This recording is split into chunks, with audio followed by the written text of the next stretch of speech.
नमस्कार दोस्तों, स्वागत है आप सभी का आपके अपने YouTube चैनल टेक्निकल डिलाइट में। दोस्तों उम्मीद करते हैं, आशा करते हैं आप सभी लोग जहां भी हैं स्वस्थ हैं और खुशहाल हैं। दोस्तों इससे पहले कुछ दिन पहले ही आपको अपडेट दे दी जा चुकी थी कि राजस्थान के अंदर इंस्ट्रक्टर की वैकेंसी आने वाली है। तो ऑफिशियल वेबसाइट को जैसे ही आप विजिट करेंगे, इसका लिंक मैं आपको डिस्क्रिप्शन में दे दूँगा, जहाँ से आप डायरेक्टली साइट को विजिट भी कर सकते हैं। जैसे ही इसमें नीचे के सेक्शन में आप आएँगे न्यूज़ नोटिफिकेशन में, तो आप यहाँ देख सकते हैं, यहाँ पर दिया गया है आपको 5/3/2024 full advertisement for the direct recruitment of the junior instructor 2024। इसमें डाउनलोड करने के लिए भी ऑप्शन दिया गया है। नोटिफिकेशन मैंने ऑलरेडी डाउनलोड कर दिया है, तो नोटिफिकेशन की तरफ मैं आप पे लेके चलता हूँ। यहाँ से आप डायरेक्टली साइट को विजिट करके और नोटिफिकेशन को डाउनलोड भी कर सकते हैं। ठीक है, चलिए मैं आपको वीडियो की तरफ ले चलता हूँ नेक्स्ट मूव पे।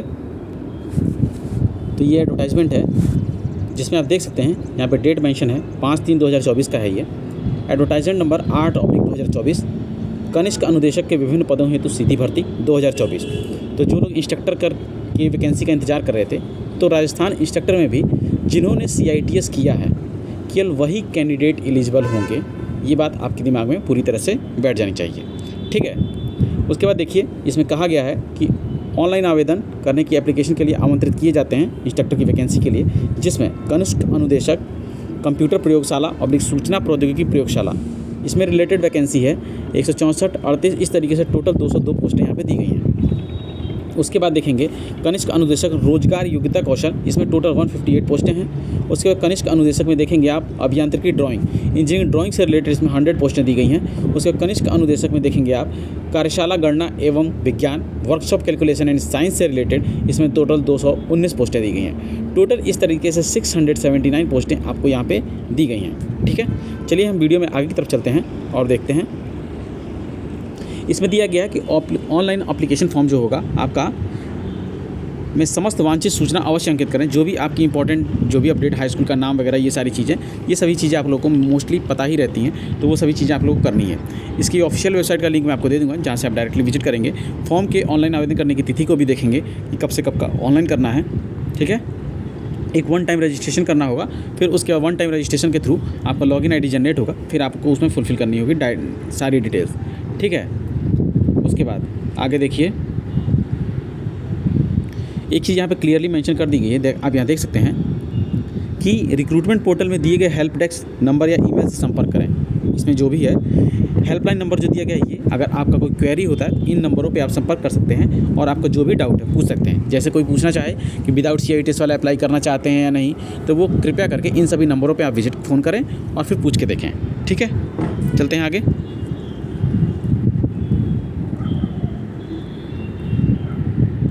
इसमें देखिए, यहाँ पे दिया गया है कि आपको जितने भी जनरल कैंडिडेट्स के लड़के होंगे, OBC कैंडिडेट्स के लड़के होंगे, उन लोगों को 600 रुपीज़ का फॉर्म फीस पे करना होगा, एंड अदर कैंडिडेट्स के लिए 400 रुपीज़ का फॉर्म फीस पे करना रहेगा। ठीक है, आप यदि एक से ज़्यादा पोजीशन में, जैसे आपने किसी में वर्कशॉप कैलकुलेशन और इंजीनियरिंग ड्राइंग दोनों में अप्लाई कर रहा है, तो उसको 2 फॉर्म भरने होंगे। ठीक है, आप यहाँ देख सकते हैं सीटों का कैटेगराइज करके दे दिया गया है। महिलाओं के लिए कितनी सीटें होंगी, विधवा के लिए कितनी सीटें होंगी, एंड परित्यक्ता के लिए कितनी सीटें होंगी। तो इस तरीके से हॉरिजॉन्टल रिजर्वेशन का जो भी क्राइटेरिया है, वो इस चार्ट को दे दिया गया है, जो आप मेरे टेलीग्राम ग्रुप से ज्वाइन कर सकते हैं और वहाँ से डायरेक्टली विजिट करके आप इस PDF को भी डाउनलोड कर सकते हैं। ओके, जिसका लिंक आपको डिस्क्रिप्शन में मिल जाएगा। तो ये सीटों का कैटेगराइजेशन है, जहाँ पे मैंने ऊपर आपको सबसे पहले टोटल सीटें बता दी हैं कि टोटल कितनी कितनी सीटें हैं। फिर उसके बाद हमने अपने नेक्स्ट पॉइंट पे बात करेंगे। चलिए देखते हैं आगे। देखिए, यहाँ पे दिया गया है, जैसे मान लीजिए किसके लिए, अगर एक पहला पॉइंट उठाएं हम, तो आप यहाँ देखेंगे कनिष्क अनुदेशक कंप्यूटर प्रयोगशाला के लिए पद कोड संख्या 1 है। पद कोड संख्या याद रखेंगे, फॉर्म भरते टाइम उसको मेंशन करना रहेगा। इसमें दिया गया है 10+2 लेवल स्कीम से आपके पास रहना चाहिए, हाई स्कूल और सेकेंडरी एजुकेशन। उसके बाद तकनीकी में दे दिया है कि आपके पास अभियांत्रिकी प्रौद्योगिकी स्नातक कंप्यूटर एप्लीकेशन से आपके पास डिग्री होनी चाहिए, डिप्लोमा होना चाहिए उसी ब्रांच से रिलेटेड, या कोपा जो ब्रांच होती है हमारी ITI में, वो भी आपके पास होना चाहिए। तो आप इसमें एलिजिबल हैं अप्लाई करने के लिए। अनिवार्य अर्हता में आप देख सकते हैं कंप्यूटर सॉफ्टवेयर एप्लीकेशन ट्रेड राष्ट्रीय शिल्प अनुदेशक प्रमाण पत्र होना चाहिए, यानी CITS को यहाँ पे पूरी तरह से मैंडेटरी कर चुका है। तो सभी लोग ध्यान रखेंगे, जो CITS किए हुए कैंडिडेट्स नहीं हैं, जो ज़बरदस्ती फॉर्म भर देते हैं, वो कृपया करके फॉर्म भरने की कोशिश ना करें, क्योंकि भरने का कोई मतलब नहीं निकल पाता। वैकेंसी को आप लोग कोर्ट में ले जाते हैं और वैकेंसी को एक्सटेंड कर देते हैं, ठीक है। आउटपुट फाइनली कुछ नहीं आएगा, आपको वैकेंसी में भरने को फॉर्म भर देंगे आप, लेकिन फाइनली सिलेक्शन आपका होने से फाइनली आपका कोई सिलेक्शन होने वाला नहीं है, ठीक है। चलते हैं आगे। अनुभव की बात कर लें तो जितने भी हमारे CITS किए हुए कैंडिडेट्स हैं, सभी को ये चीज़ें जानकारी पता रहती है कि बीटेक कैंडिडेट्स हैं उनको 1 साल का, डिप्लोमा कैंडिडेट्स हैं उनको 2 साल का, एंड जितने भी हमारे ITI कैंडिडेट्स हैं उनको 3 वर्ष का अनुभव चाहिए, ठीक है। उसके बाद कनिष्क अनुदेशक रोजगार योग्यता, एक ये रोजगार योग्यता वाला जो इसमें ऐड किया है ये थोड़ा डिफरेंट है। आप इसमें देखेंगे, इसमें दिया कि भारत में विधि द्वारा स्थापित विश्वविद्यालय संस्थान से स्नातकोत्तर माने MBA किया हुआ हो, या फिर भारत में विधि द्वारा स्थापित विश्वविद्यालय से स्नातक BBA बैचलर BBA किया हो, या फिर उसके बाद दिया गया कि भारत में विधि द्वारा स्थापित अनुयायक से विश्वविद्यालय से किसी स्नातक, या आपने जैसे बीटेक किया हो तो ग्रेजुएशन हो गया तो स्नातक आपका उसमें काउंट हो जाएगा, ठीक है। या फिर डिप्लोमा हो, डिप्लोमा, ये वाले ऑप्शंस या में दिए हैं, यानी इनमें से आपके पास कोई एक हो तो चलेगा। इसके बाद ये दिया गया है और का मतलब होता है कि वो चीज़ आपके साथ एडिशनल चाहिए। 12वीं डिप्लोमा के ऊपर अंग्रेजी बेसिक अध्ययन किया हो तो भी, और क्या कहते हैं DGT के माध्यम से उसको TOT, एक TOT प्रोग्राम होता है, ठीक है, ट्रेनिंग ऑफ ट्रेनर, ठीक है। तो ट्रेनिंग ऑफ ट्रेनर आपने अगर किया हुआ है, ये मुश्किल से 11 दिन की ट्रेनिंग होती है, ये अगर आपने किया हुआ है तो आप एलिजिबल हैं। ITI में विद्यमान सामाजिक शास्त्र अनुदेशकों के DGT संस्थानों में राजीव कौशल लघु अवधि के TOT पाठ्यक्रम में अगर आपने ये किया हुआ है तो आप इस रोजगार कौशल वाले में एलिजिबल हो पाएंगे अप्लाई करने के लिए, ओके।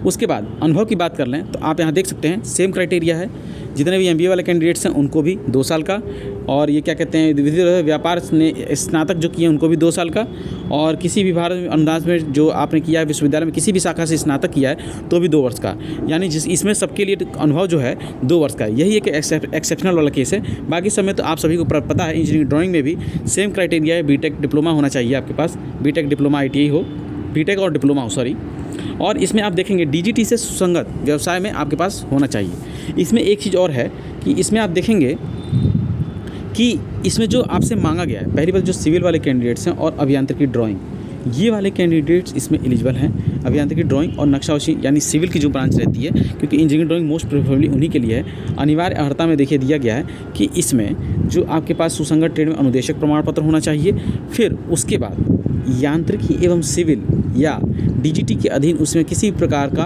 राष्ट्रीय शिल्प अनुदेशक प्रमाण पत्र होना चाहिए। तो जो ब्रांचेज हैं मोस्ट प्रोफेबली वो सिविल और मैकेनिकल की इसमें ब्रांचेज दी गई है, ठीक है। चलते हैं आगे। अनुभव का क्राइटेरिया सेम है, बीटेक के लिए 1 साल, डिप्लोमा के लिए 2 साल एंड ITI कैंडिडेट्स के लिए 3 साल का। कनिष्क अनुदेशक कार्यशाला एवं विज्ञान में इसमें आप देख सकते हैं कोर्स संख्या 4 है, इसमें भी 10+2 स्कीम के साथ प्लस आपके पास बीटेक डिप्लोमा ITI होना चाहिए। फिर उसके बाद आपसे देख सकते हैं इसमें भी अनिवार्य अर्हता में CITS को मैंडेटरी किया हुआ है। फिर उसके बाद अनुभव देखें तो सेम क्राइटेरिया है। एक चीज़ और यहाँ पे मेंशन की गई है, सुसंगत ट्रेड शाखा में उच्चतर तकनीकी अर्हता पाने वाले व्यक्ति ही पात्र होंगे। माने आप कोई भी हायर एजुकेशन ले लीजिए, लेकिन उस ट्रेड से रिलेटेड ही आपने CITS किया है तभी आप इसमें एलिजिबल हैं। फिर उसके बाद CITS के अधीन RPL स्कीम के अधीन जारी, क्योंकि कुछ लोग RPL से भी CITS करते हैं। इससे पहले मैंने एक वैकेंसी बताया था, इसके नोटिफिकेशन के बारे में मैंने आपको डिटेल दे दी थी अपने चैनल पे, कि जो कॉलेज प्रेफर करे, कई सारे क्राइटेरियाज थे, तो जो गवर्नमेंट में चाहे कहीं कोई जॉब कर रहा है उनको RPL के माध्यम से CITS करवाया जाता है। तो उनका नियमित जो उनका CITS है वो जैसे रेगुलर तो आते नहीं है, फिर भी उनका CITS जो होगा रेगुलर के समतुल्य रहता है, ठीक है। चलते हैं आगे। तो CITS की पात्रता यहाँ पे पूरी तरह वैध है, ठीक है। ये जितने भी पॉइंट्स थे उन पर मैंने डिस्कस कर लिया है। उसके बाद 21 वर्ष से लेकर 40 वर्ष तक इसका क्राइटेरिया दिया गया है, और कैटेगरी वाइज छूट वो राजस्थान के लोगों को ही मिल पाएगी। अदर स्टेट के जो जितने भी कैंडिडेट्स रहेंगे उनको 40 वर्ष तक के लिए ही मिलेगा, ठीक है। उसके बाद चलिए आगे पॉइंट पे बात करेंगे हम। फॉर्म के ऑनलाइन आवेदन करने की जो तिथि है वो 7/3/2024 से स्टार्ट हो जाएगी और 5/4/2024 यानी 5 अप्रैल तक रहेगी। आपको इसमें आवेदन कर लेना है। परीक्षा का जो आयोजन होगा ऑफलाइन OMR बेस्ड आधारित करवाई जाएगी, पहले ही यहाँ पे आयोग ने मेंशन कर दिया है, ठीक है। प्रवेश पत्र जारी करने की जो भी तिथि होगी वो आपके वेबसाइट पे विजिट करके मिल जाएगा आपको। आप साइट पे रेगुलर विजिट करते रहेंगे।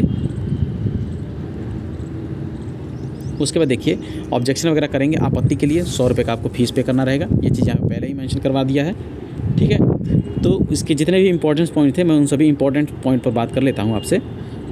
इसके बाद बात करेंगे हम आगे सिलेबस क्या रहने वाला है। देखिए पहले जैसे कनिष्क अनुदेशक कंप्यूटर IT लैब वालों का है, उनके परीक्षा का सिलेबस देख लीजिए। सामान्य ज्ञान रहेगा सारा राजस्थान जीके, पहली बात आपको लर्न करना रहेगा। उसके कंप्यूटर IT लैब से रिलेटेड 80 क्वेश्चन रहेंगे, 120 मिनट का टाइम रहेगा, यानी 2 घंटे का पेपर रहने वाला है, ठीक है। 40% उत्तीर्णांक होगा न्यूनतम, ठीक है। 1/3 1/3 की नेगेटिव मार्किंग आपको ध्यान रखना है। उसी तरीके से यहाँ राजस्थान इतिहास वगैरह में क्या क्या पूछा जाएगा ये सारी चीज़ें आप देख सकते हैं। और ट्रेड में क्या पूछा जाएगा उससे रिलेटेड जो कोपा वाले ब्रांच के कैंडिडेट्स होंगे वो मुझसे ज़्यादा बेहतर समझ पाएंगे और वो बता भी पाएंगे और वो जान भी पाएंगे अपनी चीज़ों को, सिलेबस को, ठीक है। उसके बाद बात करें आगे कनिष्क का जो रोजगार योग्यता है, इसमें एम्प्लॉयबिलिटी स्किल को ऐड किया गया है। तो जो एम्प्लॉयबिलिटी स्किल है उससे रिलेटेड क्वेश्चन पूछे जाएंगे। एम्प्लॉयबिलिटी स्किल्स का सिलेबस यहाँ पे दिया गया है नीचे की तरफ। आप यहाँ देखिए introduction of employability skill, constitution value, citizenship, becoming a professional and 21st century of duration, basic English skill. इस तरीके से एम्प्लॉयबिलिटी स्किल का सिलेबस बनाया गया है। इंजीनियरिंग ड्राइंग में जो क्वेश्चन रहेंगे आपके 80 क्वेश्चन जो रहेंगे वो इंजीनियरिंग ड्राइंग से रिलेटेड रहने वाले हैं। 40 क्वेश्चन सामान्य ज्ञान रहेगा जो राजस्थान जीके से रिलेटेड होगा। फिर उसी तरीके से वर्कशॉप कैलकुलेशन एंड साइंस की अगर बात करें तो उसमें भी आप देखेंगे तो आप यहाँ देख सकते हैं कार्यशाला गणना एवं विज्ञान में, इसमें भी राजस्थान जीके रहेगा। 80 क्वेश्चन आपके वर्कशॉप कैलकुलेशन एंड साइंस से दिए जाएंगे। तो इस तरीके से इन लोगों ने टोटल क्राइटेरिया डिसाइड किया है कि किस तरीके से सिलेक्शन करवाना है। तो यही एक अपडेट आप सभी को देनी थी। अगर ये जानकारी आपके लिए हेल्पफुल है, वीडियो पसंद आता है तो वीडियो को लाइक करें, चैनल को सब्सक्राइब कर अपने दोस्तों में शेयर करना ना भूलें। वीडियो बने रहने के लिए धन्यवाद।